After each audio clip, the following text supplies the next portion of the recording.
परमानंद जरिए के सानिध्य में बहुत अधिक रहा मैं।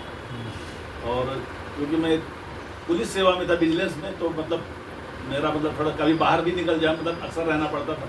लेकिन जब आता था तो कोशिश ये करूँ कि हर संडे को मुझे उनके यहाँ, तो मधुलिका साहित्य परिषद जो उन्होंने बनाई थी उसका मैं संयुक्त मंत्री भी था। तो इस चक्कर में भी मुझे हर मीटिंग में भी मुझको जाना पड़ता था, जहाँ जहाँ वो जाते थे मुझको उनके साथ जाना पड़ता था। पहली बार मेरी जब उनसे मुलाकात हुई थी तो एक मेरे मित्र उनके कोऑपरेटिव रजिस्ट्रेशन के लिए थोड़ा मुझे जाना पड़ा, तो वहाँ मेरी पहली मुलाकात उनसे हुई। तो जब नाम पूछा उन्होंने पीएल सोनी, तो थोड़ा सा उनका आकर्षण बढ़ा, बैठा ले।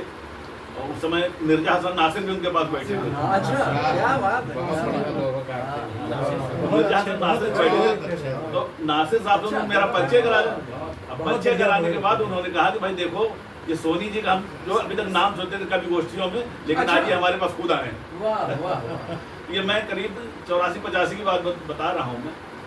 और 85 के बाद जब मैं यहाँ वो पढ़ा था, हरिद्वार में कुंभ पढ़ा था, तो कुंभ में मैंने गंगा जी पर एक काव्य लिखा था छोटी सी। उस समय तो आप मौलवीगंज में रहते थे? हाँ, मौलवीगंज में रहते थे। अक्सर हाँ, मौलवीगंज में ही अक्सर हमारे पास आ भी जाया करते थे। जब ऑफिस से लौटते थे हाँ, तो उन्हीं घर में भी आते। मौलवीगंज में कहाँ पे रहते? खाता सुलेमा कदर में। सुलेमा कदर का था, बड़ी मिट्टी का जो ढेर लगा रहता अंदर।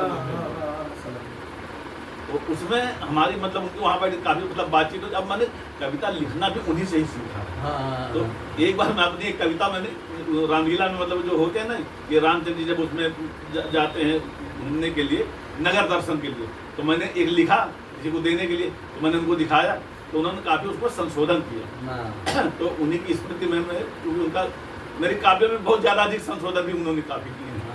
तभी आप अच्छे लगे।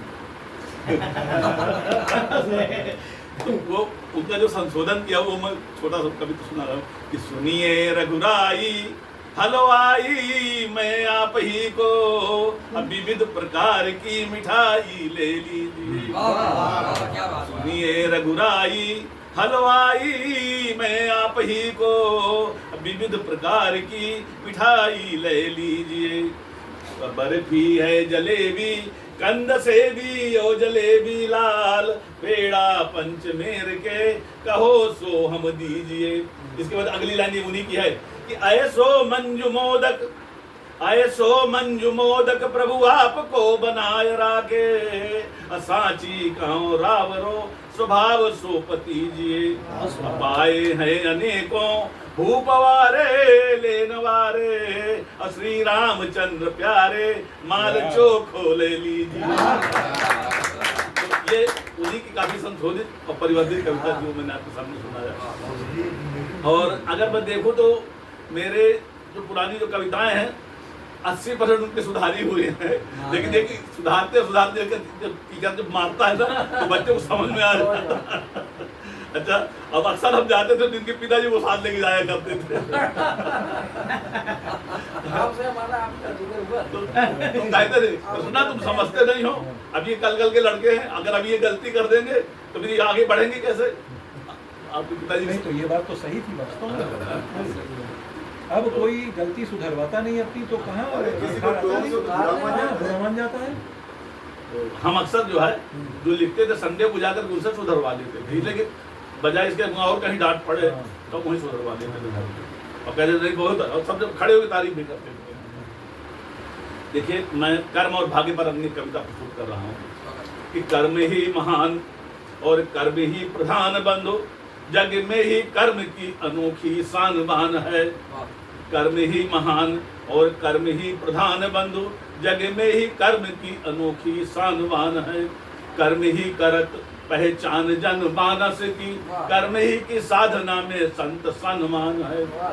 कर्म से ही सुख भोग, कर्म से ही त्राण बंधु, कर्म के प्रमाण इस जग में महान है। और कर्म से यूं भाग्य को न तोलो कभी, स्वप्न में भी भाग्य पूर्व कर्म के ही फल का विधान है। कर्म से यूं भाग्य को न तोलो कभी, स्वप्न में भी भाग्य पूर्व कर्म के ही फल का विधान है।